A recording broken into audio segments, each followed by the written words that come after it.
იმედგაცრუებისა და სასოწარკვეთის ერთ-ერთი უმთავრესი მიზეზი არის წინასწარი განწყობა, რომ ყველაფერი იმაზე უფრო მარტივად უნდა გამოსულიყო, ვიდრე სინამდვილეში აღმოჩნდა. იმიტომ კი არ ვნებდებით, რომ სირთულეებს გადავაწყდით, არამედ იმიტომ, რომ არ გქონდა ამ სირთულეების მოლოდინი. როცა ბევრი წვალება და დიდი ძალისხმევა გჭირდება რაღაცის შესასრულებლად, ეს ფაქტი საკუთარ თავთან აღიქმება როგორც დამამცირებელი მტკიცებულება, რომ ჩანაფიქრისთვის შესაბამისი ნიჭი და უნარი არ გაგაჩნია. მსგავსი მტკიცებულებები ნელ-ნელა გიბიძგებენ გახდე უფრო ფრთხილი, გაჩერდე და საბოლოოდ დანებდე, რადგან ისეთი მასშტაბის სირთულე, რასაც შენ აწყდები და დრო, რაც წინ წასაწევად გჭირდება, ძალიან იშვიათია. სხვა ხომ ამ ყველაფერს გაცილებით მარტივად ახერხებს.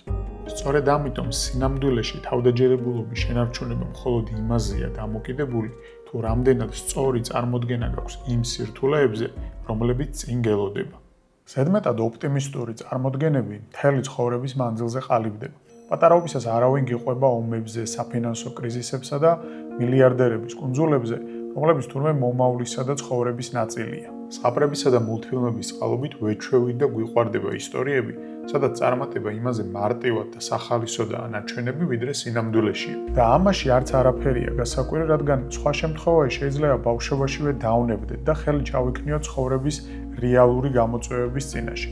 თუმცა იგივე ცოტა საეჭვო ოპტიმიზმი შეიძლება გაგრძელდეს ცხოვრების მომდევნო ეტაპებზეც უკვე სხვადასხვა მეთოდებით. ფილმებით, რომლებშიც ისტორია შეკუმშულია საათნახევარში, მოვლენები დინამიურად ვითარდება, შესაბამისი ბედნიერი დასასრულით. ნიუსებითა და ვიდეოებით, სადაც მოგიყვებიან თუ როგორ ადვილად გამდიდრდა ვიღაც ბიტკოინითა თუ აც უკვე კარგად დავიწყებული NFT-ით. ისტორიებით, სადაც ძირითადად მხოლოდ მიმზიდველი მწვერვალია ნაჩვენები და არა გზა ამ მწვერვალამდე მისასვლელად. და ესეთი ნელ-ნელა დალექილი წარმოდგენა, რომ რაღაცეები ან მარტივად უნდა მოხდეს, ან საერთოდ არ უნდა მოხდეს, უკვე ყველაფერს ეხება. თუ ვიღაცას კარგი იუმორი აქვს და ყველა წინადადებას ხარტად პასუხობს, ჩვენ გვინდა ეს მის ხასიათსა და ნიჭს მივაწეროთ და არ ვფიქრობთ იმაზე, თუ რამდენი წელი გროვდებოდა პრაქტიკა, რომელმაც ასეთი პასუხის გაცემა შეაძლებინა ავტორს, რამდენი უშედეგო ხუმრობა დასჭირდა საბოლოო სტილის პოვნას, რამდენად რთული იყო ადამიანთა სხვადასხვა ჯგუფისთვის სხვადასხვა იუმორის მორგება. პოეზიაც კი სიმარტივესთანაა ასოცირებული. გალაქტიონის გენიალურობა ხომ იმაშია, რომ ის ყველაფერს მარტივად აკეთებდა. მოვიდოდა მუზა და მორიგი ლექსიც დაიბადებოდა. ნაკლებად გვაინტერესებს ის დრო, რომელსაც პოეტი ლექსის რედაქტირებას უთმობდა. ის, რომ პირველი ჩანახატი სინამდვილეში საქმის 1% იყო, ხოლო 99 რედაქტირებაში მიდიოდა, არც ისე რომანტიზირებულად ჟღერს. შესაბამისად, ყურადღებასაც ნაკლებად იმსახურებს. როგორც მომხმარებლური სოციუმის წევრები ძალიან მივეჩვიეთ საბოლოო პროდუქტით სარგებლობასა და კმაყოფილებას. არ გვაინტერესებს ის სირთულეები, რომლებიც პროდუქტის შექმნას დასჭირდა. თავარია საბოლოო შედეგს ჰქონდეს ლამაზი ფორმა და დიზაინი. თუმცა, მოდის მომენტი ცხოვრებაში, როცა შენც გინდა რაღაცის შექმნა, გახდე შემოქმედი. სულ ერთია ეს რა იქნება, ნოველა, კომპიუტერული კოდი თუ ხის კამი. და ამ დროს უკვე თავდაჯერებითა და საკუთარი თავის რწმენით იხდი, აქამდე დაგროვილი უმეცრების აფასურს. პირველივე აურიდებელი წარმომატებლობა ნებისმიერ საქმეში გვაფიქრებინებს, რომ არაკომპეტენტურები და უცოდინრები ვართ და აქედან არაფერი გამოვა. ნაცვლად იმისა, რომ ამ წინაღობებს შევხედოთ როგორც ისე დაბრკოლებებს, რომლებიც ნებისმიერი გამოწვევის გზაზე არსებობს და აუცილებლად უნდა გადააწყდეს, სანამ დაოსტატდები. ადეკვატური რუკის გარეშე გვიჭირს დამარცხებების ადვილად მიღება, რადგან არ გვინახავს ადრეული ნამუშევრები იმ ხალხისა, ვისაც რეალურად ვაფასებთ და აღვაფრთოვანებს. 78 წლიანი კარიერის განმავლობაში პაბლო პიკასომ 150,000-მდე ნამუშევარი შექმნა. აქედან მხოლოდ რამდენიმე ათეულია ფართო საზოგადოებისთვის ცნობილი, ხოლო ხელოვნებათმცოდნეების მიერ შედევრად მიჩნეულია მისი ნამუშევრების 1%-ზე ნაკლები. თავდაჯერებულობის შესაქმნელად, ასე ვთქვათ, მისი ერთგვარი წინაპირობა კმაყოფილების შეგრძნების დაუფლებაა, ხოლო კმაყოფილება მხოლოდ სწორი მოლოდინის შექმნა შეუძლია. თუ სამოგზაუროდ მიდიხარ და მოლოდინი გაქვს, რომ ფრენა იქნება იდეალური, ამინდი მზიანი და სანაპირო ქვიშიანი, ასეთ შემთხვევაში ადვილია უკმაყოფილო დარჩე მოგზაურობით. თუმცა უფრო ზუსტი მოლოდინის შექმნისას, რომ ფრენისას ხშირია დაყრდნობა, რომ სასტუმროში ჩეკინი შეიძლება დაგვიანდეს, რომ სანაპიროს ფოტოები როგორც წესი გაცილებით უკეთესია ვიდრე რეალობა, ასეთი მოლოდინი გაცილებით დიდ შანსს გვიტოვებს კმაყოფილებისთვის. რაც უფრო ზუსტია მოლოდინი, ვიცით მისი ზომა და ფორმა, გაგვიადვილდება შესაბამისი რეალობის მიღება. კმაყოფილების შეგრძნება გვექნება მაშინ, როცა რეალობა დაემთხვევა ან გადააჭარბებს მოლოდინს. სურპრიზები იმიტომაა სასიამოვნო, რომ მოლოდინი იყო მცირე და დამდგარმა რეალობამ ადვილად გადაფარა ის. შევადაროთ ორი ფერწერული ტილო ერთმანეთს და დავაკვირდეთ თუ როგორ გადმოსცემენ ისინი რეალობას. პირველ ნახატში ემანუელ ლეუცი ასახავს მნიშვნელოვან მონაკვეთს ამერიკის რევოლუციური ომის ისტორიიდან, თუ როგორ კვეთს ვაშინგტონი დელავერის მდინარეს მოულოდნელი თავდასხმის წინ. იგი მშვიდი და თავდაჯერებული დგას ნავში, სხეულის გამართული პოზით. მის გარშემო ყველა ეთნოსისა და სოციალური სტატუსის ხალხი გაერთიანებულა და ერთსულოვნად უსვამს ნიჩაბს. მდინარის გადაკვეთა სინამდვილეში იყო ქაოსური, ყინვასა და სუსხში, თუმცა მხატვარს ყინვა ეპიკურ ფონად აქვს ქცეული, ხოლო ლიდერი უშეცდომო სიმბოლოდ.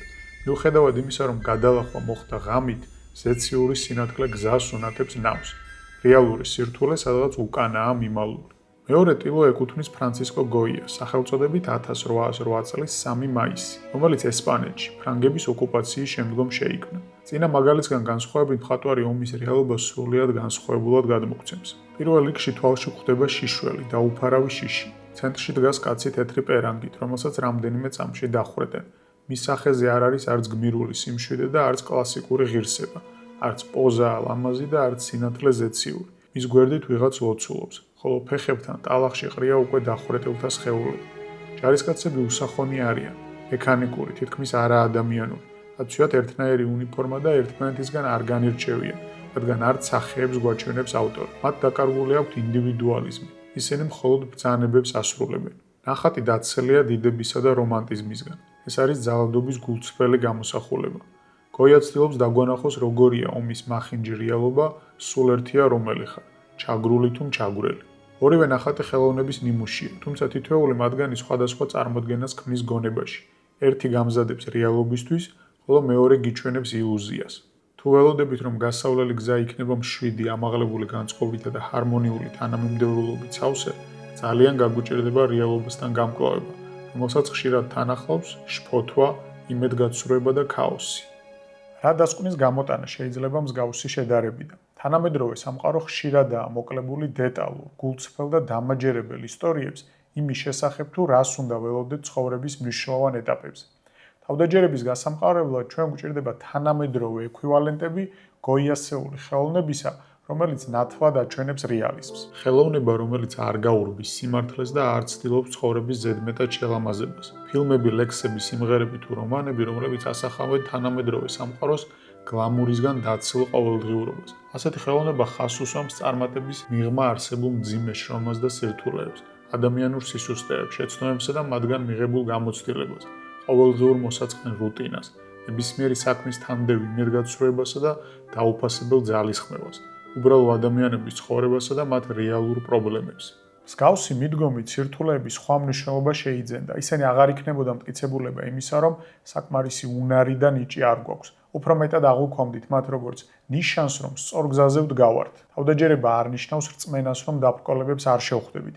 თავდაჯერება ნიშნავს გაცნობიერებას, რომ სირთულეები ნებისმიერი ღირებული საქმის განუყოფელი ნაწილია. დიდი რომაელი მოაზროვნის მარკუს ავრელიუსის მედიტაციებში ვკითხულობთ.